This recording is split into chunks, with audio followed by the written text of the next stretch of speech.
Good afternoon, Colin here with Techout, and today I want to talk about my eBay experience. I finally had a positive eBay experience.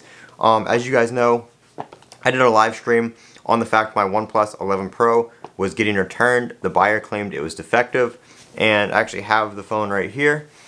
My SIM card is in it. It's the device I am using right now. There's absolutely nothing wrong with it, and that's where the story starts. When the buyer claimed it was defective, all the defects he was claiming, I knew they were false because he was claiming things that the phone was doing normally. He was claiming that like certain apps didn't work at 120 Hertz. Not all apps support 120 Hertz. He was claiming GPS didn't work. GPS works fine. I've used it here. Android Auto always works. I've tested it after I've got it back. Everything's good. I ran the OnePlus diagnostics on it. Passed everything. So here's where the story starts with eBay. I was expecting to hopefully get a credit for the fact that he opened some of the cases and stuff like that that were sealed and new when I sent the phone to him, so it wasn't returned in the original condition. He obviously used the phone for a couple weeks, that he admitted to. It was all in the messages. So I was expecting to get, you know, something back because the phone did lose some value. I couldn't sell it with the new accessories and stuff like that like I originally sold it to him, and he paid a pretty fair amount for it, so I was going to lose a little bit selling it again. Well, I opened a case with eBay before I refunded them, just like they told me to, and I called them the first time. And they sent me over a thing to sign just saying, you know, hey, yeah, he used it. It wasn't returned, you know, in the original condition. You know, I've sent him pictures of the cases that were unsealed now because they were in the listing. They were sealed in the listing. You could see that. And one of the pictures he sent of the phone in the return case, the case was actually on the phone. So you know he opened it and used those cases and stuff like that. And so I did that, and I was expecting maybe like $50, $100, you know, something like that, just a small credit for the issue and him, you know, misusing returns and making false claims about defects that weren't there. Because I sent him all that stuff in messages, like you guys saw that in my live stream. I sent him messages showing him all this stuff about the phone and to where all this stuff was normal, where none of the stuff he was claiming was not as described, wasn't even actually in my listing to begin with. So I sent all that to eBay. I sent all them, they could see the messages obviously. But I sent them images of, you know, the testing of the phone, the diagnostics, the fact that I put the frame rate thing on the top of the screen. It was working at 120, just as it should in supported apps and on the home screen and stuff like that and scrolling around. All working perfectly fine. I sent them images of the GPS, my GPS location on there, showing that it was accurate. It could even show the, you know, the direction the phone was pointed.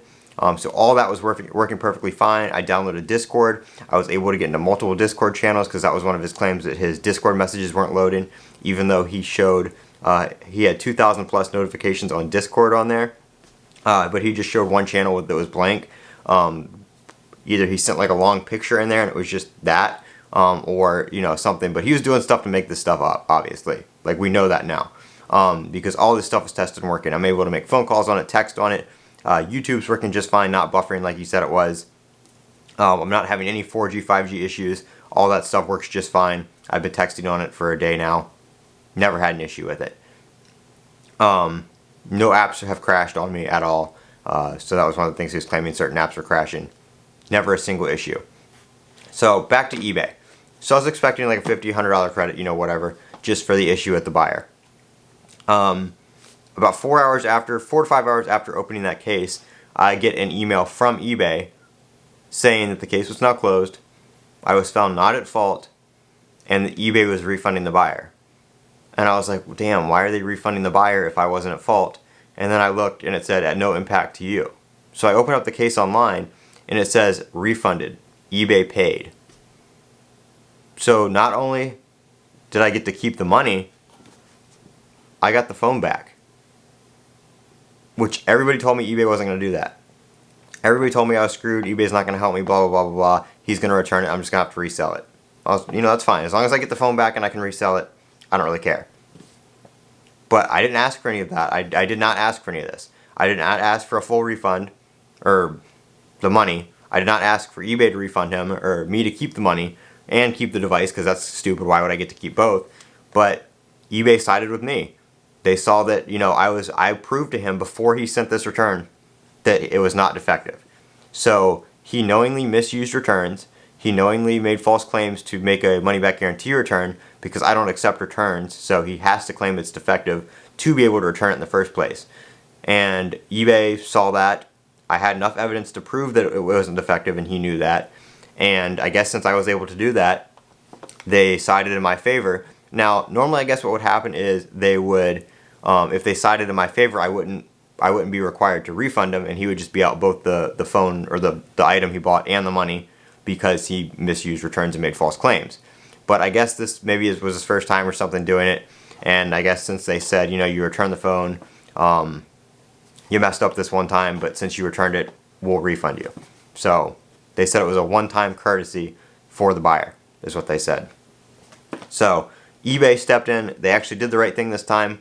I didn't have to fight him at all. It only took like 5 hours, and I don't mean like 5 hours of my time. I just mean like a 5-hour waiting period, and they made the decision, and that was all that was. So to those of you selling on eBay, especially people that sell phones and tech and common scam items and stuff like that, make sure you keep your evidence. You know, keep photos of this stuff when you sell it. Keep good photos, the IMEI, the serial number, the condition photos, all that kind of stuff. Be able to prove that your device was in great condition when you sent it out. And then when the buyer says something's wrong, make sure you have all that stuff ready to go, saying that's how it's supposed to work, or that's not what it was like when I sent it to you. Because he didn't claim it was damaged, he claimed it was just defective, as in, you know, it arrived in good condition, but stuff wasn't working like it was supposed to, like the refresh rate. Even though OnePlus listed as a 1 to 120 Hertz dynamic refresh rate, I was able to send him that and prove to him that, hey, it's not going to stay at 120 all the time, and not all apps support 120. YouTube doesn't support 120. He was claiming YouTube only went up to 60. The YouTube app only goes up to 60. You know, 60 frames a second is the max refresh rate on YouTube. So I was able to prove to them, you know, with all that evidence, that his claims were false, and he still sent the device back anyway. So that's, I think, what got him. He knew that they were false before he sent it back. So eBay sided with me, and I got my device back, and I got to keep the sale, you know, money from it. So as of right now, I'm not going to be selling it again, you know, because I technically sold it and still have it. So we're going to consider this a free gift from eBay, from the eBay gods, for, you know, me doing the right thing. And after the whole debacle with them with the Pixel 7 Pro sale, I'm glad that they did do the right thing this time. You know, we pay a lot in seller fees, so it's nice to finally get some protection from somebody who misused returns. And I mean, he returned everything. It's in, you know, good condition. All this stuff, you know, is here. The little booklets and stuff are in here. You know, the charger's in the box just like it would be. So, you know, I'm happy with how he returned it. Like, the phone was okay. The screen protector was a little, like, sticky and weird. And other than the cases being open, everything's in good condition. I've checked the IMEI and all that stuff. Of course, it's on the same phone. Like I said, I've been using it since I got it back yesterday, and everything's been working perfectly fine. I haven't had any issues with it.